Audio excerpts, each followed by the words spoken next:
ಯಾರಾದರೂ ಪರವೂರಿನವರು ಪುತ್ತೂರಿಗೆ ಬರುವಾಗ ಪುತ್ತೂರಿನಲ್ಲಿ ಏನಿದೆ ಅಂತ ಮುಂಚೆ ಕೇಳ್ತಾ ಇದ್ರೆ ನಾವು ಬಾಲವನ ಇದೆ ಮಕ್ಕಳಿಗೆ ಅಂತ ಹೇಳ್ತಾ ಇದ್ವಿ.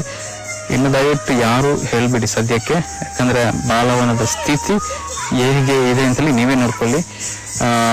ಏನಿಲ್ಲ, ಎಂಟ್ರಿ ಫೀಸ್ ಇದೆ, ಅದರ ಒಳಗಡೆ ಬಂದರೆ ಏನೂ ಇಲ್ಲ, ಎಲ್ಲ ದುರಸ್ತಿ ಮಾಡಬೇಕಾದಂಥ ಸ್ಥಿತಿ ಎಲ್ಲ ತುಂಡಾಗಿ ಬಿದ್ದಿದೆ. ಯಾಕಂದರೆ ತುಂಬ ವರ್ಷ ಆಯ್ತು ಇದಕ್ಕೆ. ಓಕೆ, ಮಕ್ಕಳು ಆಡುವಂಥ ಯಾವುದೇ ಇದು ಇಲ್ಲಿ ಸರಿಯಿಲ್ಲ. ಇಲ್ಲಿಗೆ ದೂರ ದೂರ ಶಾಲೆಗಳಿಂದೆಲ್ಲ ಬಸ್ ಆಗಿ ವಿದ್ಯಾರ್ಥಿಗಳನ್ನು ಕರ್ಕೊಂಡು ಬರ್ತಾ ಇದ್ದಾರೆ. ಸ್ವಿಮ್ಮಿಂಗ್ ಪೂಲ್ ಒಂದು ಬಿಟ್ಟರೆ ಬೇರೆ ಏನೂ ಇಲ್ಲ ಇಲ್ಲಿ. ಬರೀ ಒಂದು ನೋಡಬೇಕಾದಂಥ ಸ್ಥಿತಿ, ಆಡದೆ ದೂರದಿಂದ ನೋಡಿ ಫೋಟೋ ತಗೊಳ್ಬೇಕಾದಂಥ ಒಂದು ಸ್ಥಿತಿ ಮಾತ್ರ ಇರುವುದು. ಸಂಬಂಧಪಟ್ಟ ಶಾಸಕರಾಗಿರ್ಬೋದು ಅಥವಾ ಇಲಾಖೆ ಇದರ ಬಗ್ಗೆ ಗಮನ ಹರಿಸಿ ಇದಕ್ಕೆ ಬೇಕಾದಂಥ ಎಲ್ಲ ವ್ಯವಸ್ಥೆ ಮಾಡಬೇಕು. ಯಾಕಂದರೆ ಪುತ್ತೂರಿನಲ್ಲಿ ಇರುವ ಏಕೈಕ ಪ್ರವಾಸ ತಾಣಗಳಲ್ಲಿ ಇದು ಒಂದೇ. ಓಕೆ, ಪೀರಮಲೆ ಇನ್ನೂ ಅಭಿವೃದ್ಧಿ ಆಗ್ತಾ ಇದೆ ಅಂತ ಹೇಳ್ತಾ ಇದ್ದಾರೆ.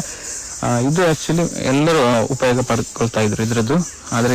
ಆದರೆ ಇದರ ಸ್ಥಿತಿ ಈ ರೀತಿ ಇದೆ. ಓಕೆ, ಇಲ್ಲಿಗೆ ಬಂದ ತುಂಬ ಮಕ್ಕಳಿಗೆ ಗಾಯಗಳಾಗಿವೆ. ಯಾಕಂದರೆ ಮರಳು ಕೂಡ ಇಲ್ಲ. ಈಗ ಆಟ ಆಡುವ ಸ್ಥಳದಲ್ಲಿ ಮರಳೆಲ್ಲ ಹಾಕಿರ್ತಾರೆ ಮುಂಚೆ, ಅದು ಕೂಡ ಇಲ್ಲ ಇಲ್ಲಿ. ಓಕೆ, ಪುತ್ತೂರಿನ ಶಾಸಕರು ತುಂಬ ಆಕ್ಟಿವ್ ಇದ್ದಾರೆ, ತುಂಬ ಅಭಿವೃದ್ಧಿ ಕೆಲಸಗಳನ್ನು ಮಾಡಿದ್ದಾರೆ. ಇದು ಅವರಿಗೆ ಏನೇ ಲೆಕ್ಕ ಅಲ್ಲ ಅಂತ ನಾನು ಭಾವಿಸ್ತೇನೆ. ಇದು ಮನಸ್ಸು ಮಾಡಿದರೆ ಒಂದೇ ತಿಂಗಳಲ್ಲಿ ಇದನ್ನು ಬದಲಾಯಿಸಬಹುದು. ಎಲ್ಲರೂ ಶೇರ್ ಮಾಡಬೇಕು, ಇದನ್ನು ಅವರಿಗೆ ತಲುಪುವವರೆಗೆ ಇದನ್ನು ಶೇರ್ ಮಾಡಿ ಆಯ್ತಾ.